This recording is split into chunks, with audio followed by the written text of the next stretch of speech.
मला कोणी संपर्क केलेला नाही। माझ्या सर्व आमदार जे आमचे आहेत त्यांचा सकाळपासून माझा संपर्क झाला। सगळे जागेवर आहेत, कुणी कुठे जाण्याचा प्रश्न उद्भवत नाही। मी दिल्लीला कधीच गेलेलो नाही अलीकडच्या काळात, त्यामुळे बैठक होण्याचा प्रश्नच उद्भवत नाही। मी 17-18 वर्ष मंत्रिमंडळात काम केलेलं आहे, त्यामुळे ते काही एकमेव प्रलोभन असू शकत नाही ना। असताना अशा स्वरूपाची बातमी येण्याचं कोणतंही कारण नाही। आता प्रसारमाध्यमातूनच बातम्या तयार होत आहेत, तर प्रसारमाध्यमांनीच त्यांना उत्तरं हुडकत बसावं। तर त्याला प्रत्येक बातमीला उत्तर देणं हे मुश्किल आहे।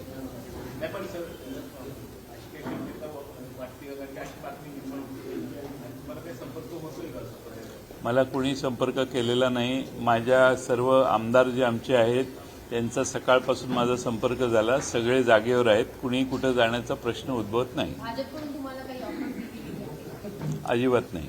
सर, एक प्रश्न ज्यावेळेस भाजपमध्ये इतक्या मोठ्या प्रमाणात नेते आयात केली गेली, तर मूळ निष्ठावंत भाजपवरती अन्य काही लोक म्हणतात की भाजपच्या त्या लोकांना आरक्षण दिलं जाऊ पाहिजे, जेणेकरून त्यांना विधानसभा निवडणुकीतून निवडणूक आहे। आता त्या पक्षातले जे निष्ठावंत आहेत त्यांचा तो प्रश्न आहे, तो ते पक्षाचा त्यांच्या अंतर्गत प्रश्न आहेत, त्याबद्दल ते सगळे सहन करता येतात। त्याला आज मी त्याच्यावर कशाला भाष्य करू। पण भाजपच्या वरिष्ठ नेत्यांनी काही लोकांना ऑफ रेकॉर्ड असं सांगितलेलं आहे की जयंत पाटील यांची दिल्लीतल्या वरिष्ठांबरोबर बैठक झालेली। मी दिल्लीला कधीच गेलेलो नाही अलीकडच्या काळात, त्यामुळे बैठक होण्याचा प्रश्नच उद्भवत नाही। मी आमच्या सुप्रीम कोर्टात केस चालू होती, इलेक्शन कमिशनमध्ये केस चालू होती, त्यावेळी मी माझ्या पक्षाचं महाराष्ट्रात काम करत होतो।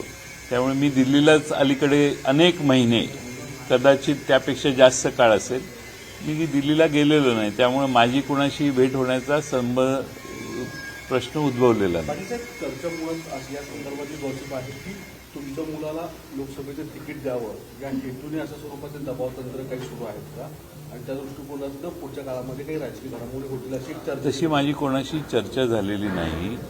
आणि राष्ट्रवादी पवारसाहेबांचा जो पक्ष आहे, राष्ट्रवादी काँग्रेस, शरदचंद्र पवार या पक्षाच्या वतीने हातकणंगले किंवा सांगली या ठिकाणी प्रतीक पाटील उभा राहू शकतो का याची चाचपणी आम्ही केली। दोन्हीकडून चांगला प्रतिसाद आहे, पण त्याचा विचार अजून आम्ही कोणी केलेला नाही।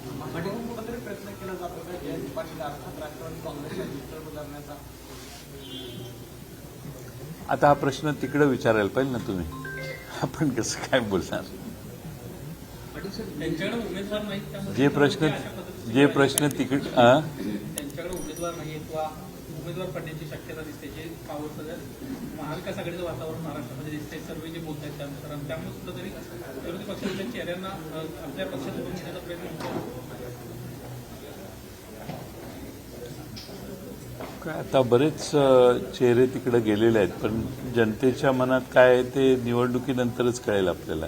पाटील साहेब, तुम्ही आता म्हटलं की प्रतिकेला त्यांच्या नावाला खूप चांगला प्रतिसाद आहे, पण तिथून विद्यमान खासदार म्हणजे राजू शेट्टी यांचं पण नाव पुढे येत आहे, त्यामध्ये चर्चा आहे। यामुळे कदाचित प्रतीक पाटील हे पर्यायी मार्ग स्वीकारतील का, असा एक प्रश्न उपस्थित होतोय। तशी एक चर्चा खूप स्थानिक लेवलला सुरू आहे, परंतु राजू शेट्टी यांनी आमच्याशी कोणतीही चर्चा केलेली नाही। आघाडीची चर्चा ज्यावेळी झाली त्यावेळी त्या मतदारसंघाची त्या ठिकाणी शिवसेनेने उद्धव ठाकरे साहेबांच्या पक्षाने त्या ठिकाणी आपली काही मतं मांडलेली आहेत, त्यामुळं त्याचा अजून निर्णय झालेला नाही।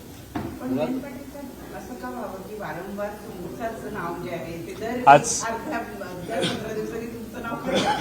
तर 15 दिवस जास्त झाले, 8 दिवसांनी तुम्हीच हे शोधून काढलं पाहिजे, तेवढं माझं काम तुम्ही करा की का असं होतंय।